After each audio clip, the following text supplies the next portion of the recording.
Vous avez probablement vu cette vidéo circuler un peu partout sur internet. Un manchot, seul, qui tourne le dos à sa colonie et marche obstinément dans la mauvaise direction, vers l'intérieur des terres, plus précisément vers la montagne.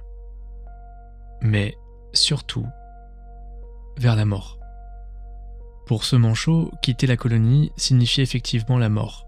Un manchot nihiliste, devenu le symbole d'un monde absurde. Un animal devenu malgré lui une métaphore, mais également le miroir dans lequel beaucoup ont vu leur solitude.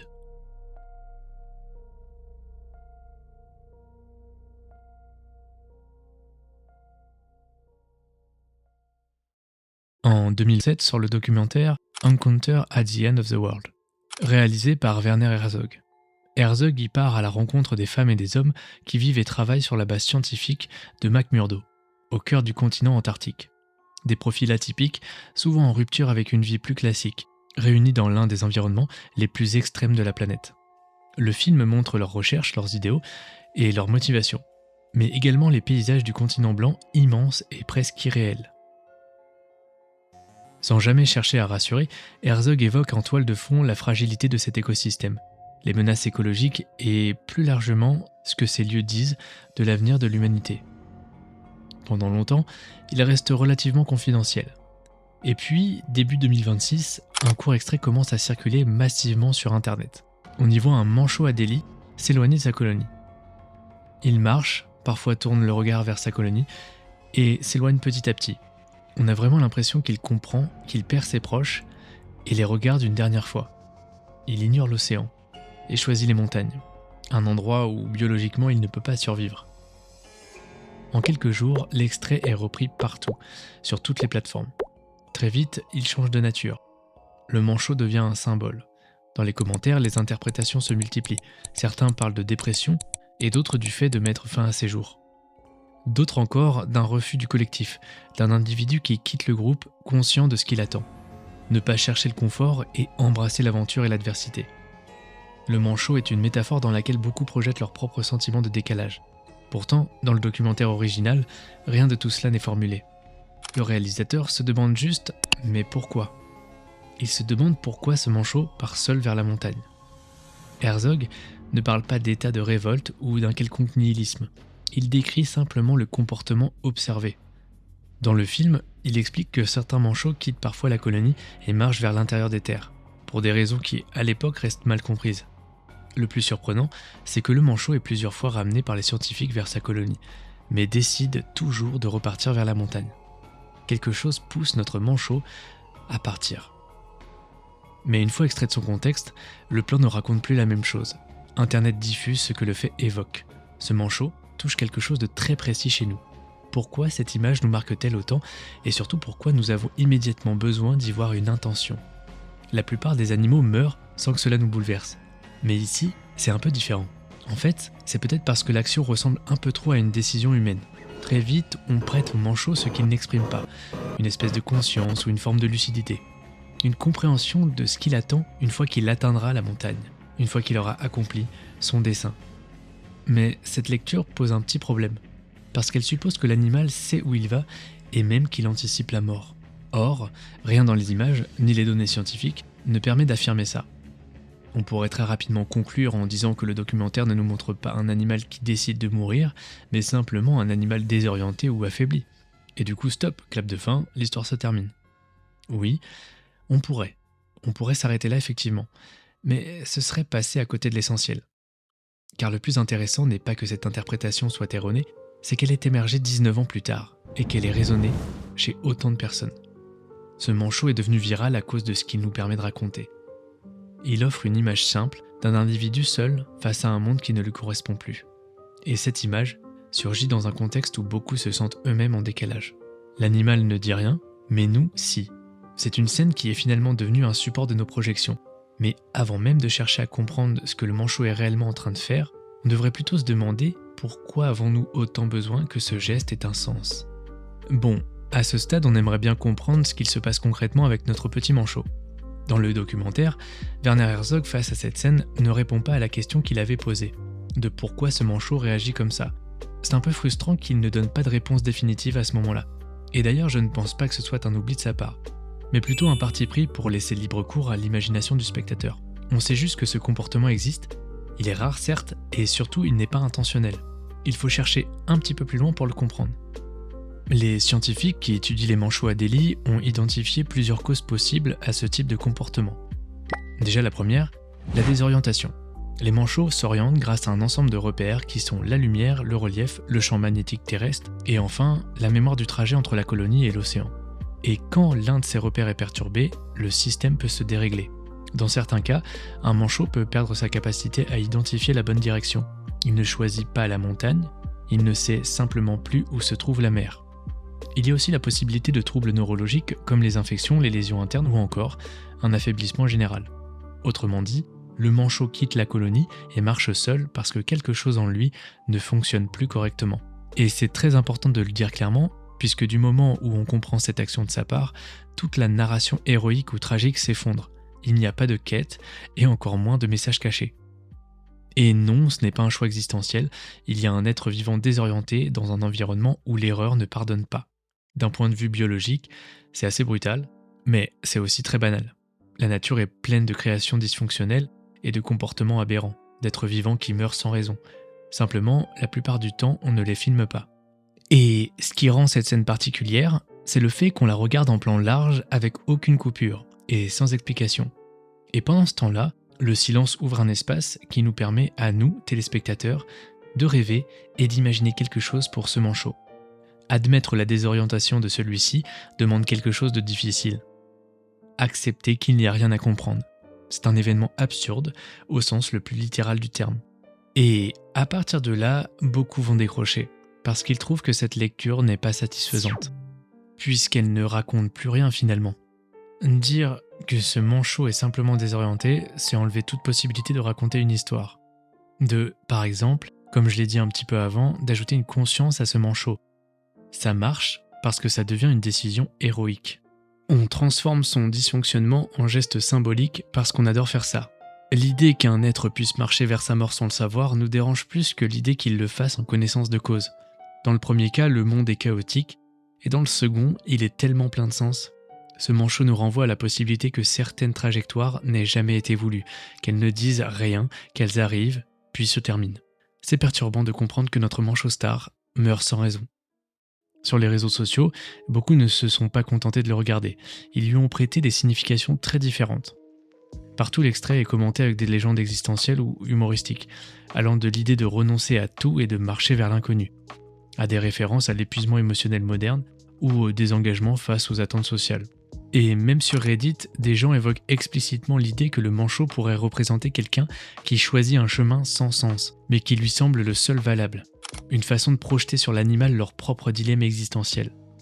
La grande diversité des lectures est remarquable. Certains présentent le manchot comme une figure de rébellion stoïque ou un reflet de la saturation émotionnelle. On trouve également des publications qui le transforment en slogan motivant. En gros, ne sois pas un mouton et embrasse ta différence, etc., etc. Cette appropriation va au-delà des interprétations personnelles. Certaines marques commerciales l'ont repris dans leur communication en jouant sur l'idée de solitude. Début 2026, le compte X de la Maison-Blanche a partagé une image générée par l'intelligence artificielle représentant le président américain marchant aux côtés du manchot, ce qui a provoqué une vague de réactions et de moqueries à cause notamment d'erreurs factuelles. D'ailleurs, si vous voulez une petite anecdote pour votre culture personnelle ou pour briller un jour dans un repas de famille, je vous mets un schéma qui explique la différence entre le manchot et le pingouin. C'est cadeau. Ce phénomène révèle donc une chose essentielle. Chaque public lit l'image à travers ses propres préoccupations. Une toile blanche sur laquelle chacun projette ses idées ou ses aspirations. Le manchot ne dit rien et ne porte aucun message, mais d'autres s'en servent comme s'il en portait un. Voici Hannah Arendt. Je l'ai déjà introduite dans plusieurs vidéos et elle peut nous aider dans notre cas, car elle expliquait que les périodes les plus troublantes ne commencent pas quand les individus se révoltent, mais quand ils ne savent plus où ils sont ni à quoi se fier. Quand il n'y a plus aucun repère, c'est exactement à ce moment-là que le danger est que n'importe quel sens puisse être imposé.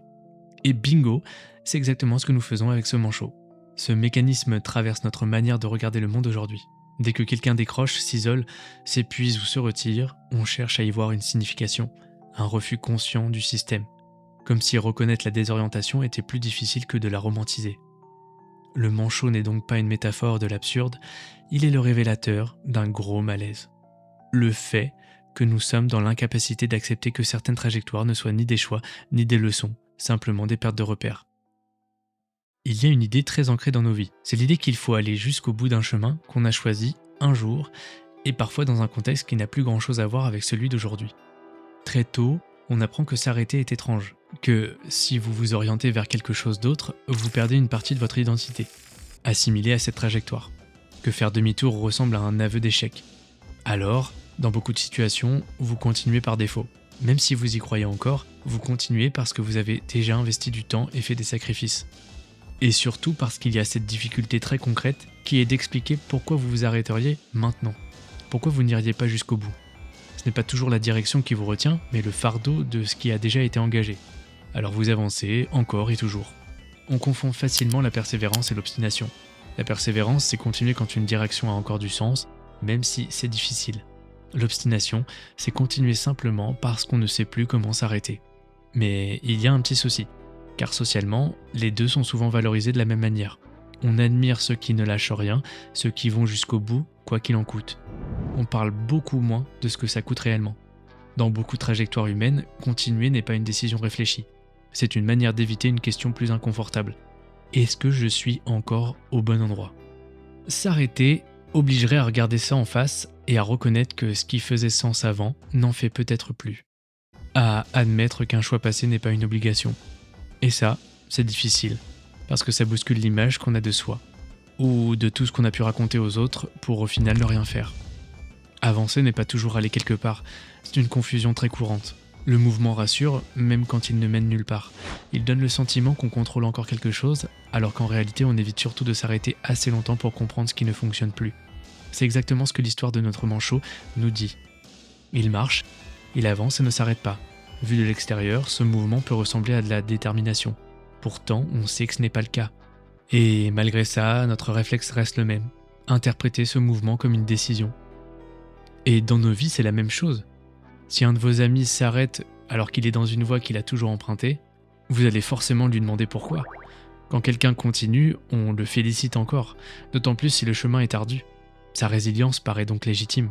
Peu importe si cette continuité est saine, peu importe si elle mène quelque part. Le mythe du « il faut aller jusqu'au bout » devient alors problématique quand il empêche de reconnaître une désorientation. Vous êtes fatigué ? Eh bien on vous dira que c'est normal, qu'il faut tenir encore un peu. Vous doutez ? Eh bien on vous expliquera que le doute fait partie du chemin. Vous n'y trouvez plus de sens ? On vous promettra que le sens viendra plus tard, à condition de ne pas lâcher. Continuer dans une direction qui ne fait plus sens n'est pas une vertu, c'est souvent une manière de retarder un constat.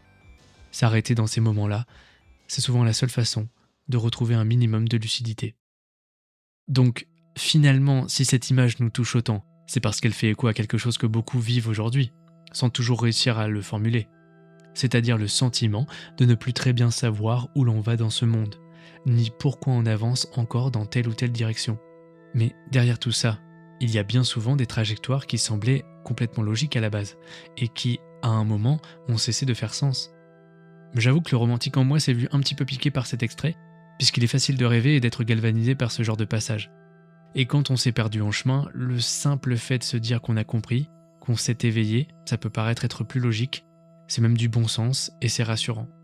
Parfois, on ne voit pas plus clair, on continue de marcher, mais sans savoir très précisément vers quoi. Et ce flou est difficile à accepter, parce qu'il ne permet pas de se raconter une belle histoire. Alors on reconstruit du sens après coup, et on finit par transformer notre épuisement en bataille héroïque. Ce récit peut nous maintenir exactement là où on s'épuise, et ça c'est un problème. En croyant avoir compris, on peut retarder le moment de s'arrêter, ou de demander de l'aide. Nous faisons exactement la même chose avec nous-mêmes que ce que nous faisons avec cette image. Nous refusons l'idée d'une trajectoire qui n'aurait pas de justification claire. Nous préférons penser que toute bifurcation est volontaire et que tout éloignement est le résultat d'une réflexion profonde. Or, dans beaucoup de cas, les anciennes directions ne mènent plus là où elles menaient avant. Tout comme les anciens objectifs ne produisent plus les mêmes effets. Et au lieu de reconnaître cette désorientation, on la transforme en belle histoire. Dans notre société saturée d'informations, l'absence de repères peut paraître presque insupportable. On nous pousse en permanence à donner du sens à ce que l'on vit, à justifier et à optimiser. Alors on avance quand même, on continue par habitude ou encore par peur de s'arrêter. Ce qui fait que ce mouvement est interprété comme une décision, alors qu'il n'est que la continuité d'un déséquilibre. Tout ça pour dire que cette histoire ne met pas en lumière le fait de partir seul, ni ne fait l'éloge de la rupture ou de l'anticonformisme. C'est le fait de savoir comment reconnaître qu'on est désorienté sans immédiatement transformer cette désorientation en identité ou en vérité personnelle. Parce qu'on risque de glorifier des états qui devraient plutôt nous alerter. Et de passer à côté du fait d'accepter qu'ils soient provisoirement absents sans chercher à leur donner un sens artificiel. Notre manchot n'a pas choisi de mourir. Son histoire parle de notre difficulté à accepter qu'une trajectoire puisse se briser sans aucune raison. On veut absolument que chaque mouvement ait un sens caché. Le fait d'admettre qu'on puisse se perdre, c'est beaucoup trop inconfortable. Le manchot n'est pas nihiliste non plus, il n'a pas non plus compris l'absurde de Camus, il est simplement désorienté, tout simplement. Et ce qui peut être troublant aussi, c'est juste l'idée qu'avancer ne signifie parfois rien d'autre qu'avancer. Le piège aujourd'hui est de vouloir absolument fabriquer un sens à tout prix, même là où il n'y en a pas. Alors qu'on pourrait juste reconnaître qu'on est perdu, et le faire ne voudrait pas dire avoir échoué. Au contraire, le faire serait la seule position véritablement honnête avant de pouvoir retrouver une nouvelle direction.